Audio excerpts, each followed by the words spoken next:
ये कहानी है 1938 की, कैरली नाम के एक आदमी की, हंगेरियन आर्मी में, और वो उस कंट्री का बेस्ट पिस्टल शूटर था।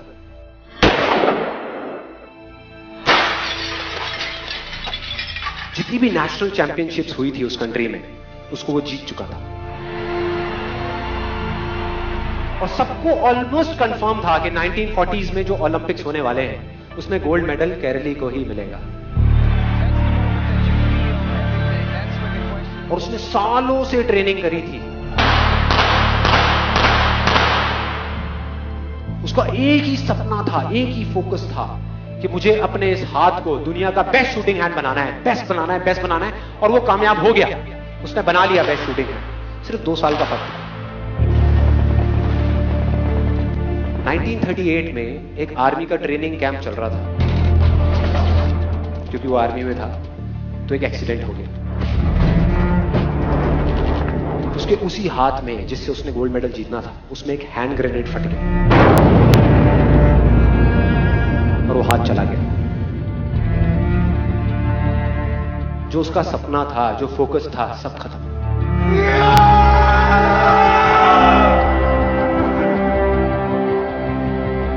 उसके पास 2 रास्ते थे। एक तो ये कि वो बाकी की पूरी जिंदगी रोता रहे और कहीं जा करके छुप जाए, या अपना जो गोल था, जिस पे उसने फोकस किया हुआ था, उसको पकड़ करके रखे। तो उसने फोकस किया उस पे नहीं जो चला गया था, जो उसके पास नहीं था। उसने फोकस किया उस पे जो उसके पास था।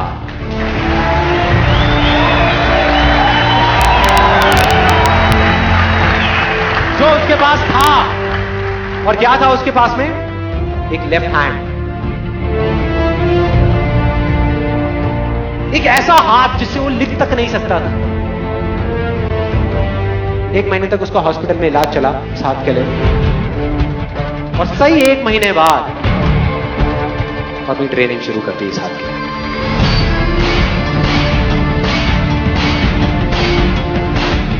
ट्रेनिंग के 1 साल बाद, मतलब कि 1939 में वो वापस आया। नेशनल चैंपियनशिप्स हो रही थी वहीं पे हंगरी में, और बाकी भी बहुत सारे पिस्टल शूटर्स थे वहां पर। उन्होंने जा करके उसको कांग्रेचुलेट किया, कहा कि यार देखो, ये होता है जज्बा, ये होती है स्पोर्ट्समैन स्पिरिट, कि इतना सब कुछ होने के बाद भी तुम यहां पर आए हो हमको देखने के लिए और हमारा हौसला बढ़ाने के लिए। किसी को नहीं पता था कि वो 1 साल से अपनी ट्रेनिंग कर रहा था लेफ्ट हैंड की, और उसने जवाब दिया, मैं यहां पर तुम्हारा हौसला बढ़ाने नहीं आया, तुम्हारे साथ कॉम्पीट करने आया हूं, तुमसे लड़ने आया हूं, तैयार हो जाओ। और कंपटीशन हुआ। बाकी सब वहां पर जितने भी लोग थे वो कॉम्पीट कर रहे थे अपने बेस्ट हैंड से, ये कॉम्पीट कर रहा था अपने ओनली हैंड से, ओनली हैंड से। कौन जीता? The man with the only hand, केरली जीत गया। लेकिन वो यहां नहीं रुका। उसका गोल क्लियर था कि मुझे इस हाथ को इस कंट्री का नहीं, इस पूरी दुनिया का बेस्ट शूटिंग हैंड बनाना है। उसने अपना सारा फोकस उठा करके डाला 1940 पे, जब ओलंपिक्स होने वाले थे। लेकिन 1940s के ओलंपिक्स कैंसिल हो गए, वर्ल्ड वॉर की वजह से।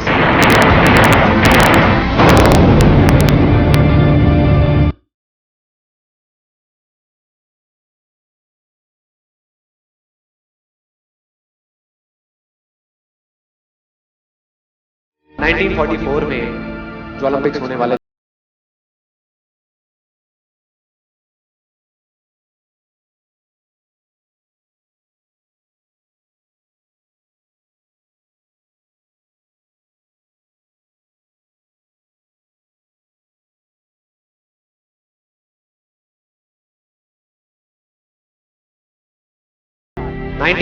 में उसकी एज हो चुकी थी 38 इयर्स। और जो यंगर जो प्लेयर्स आते हैं निकल करके, उनसे कॉम्पीट करना मुश्किल होता चला जाता है। लेकिन मुश्किल नाम का ये वर्ड था ही नहीं उसकी डिक्शनरी में।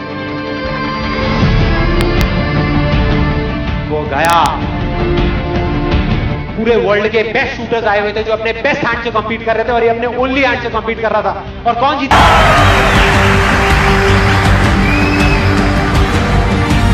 लेकिन वो तब भी नहीं रुका। 1952 ओलंपिक्स,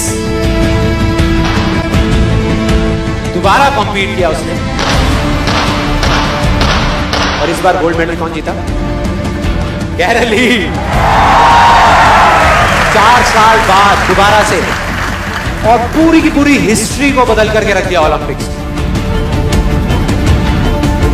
इस पर्टिकुलर कंपटीशन में उससे पहले किसी भी एथलीट ने लगातार 2 गोल्ड मेडल्स नहीं जीते।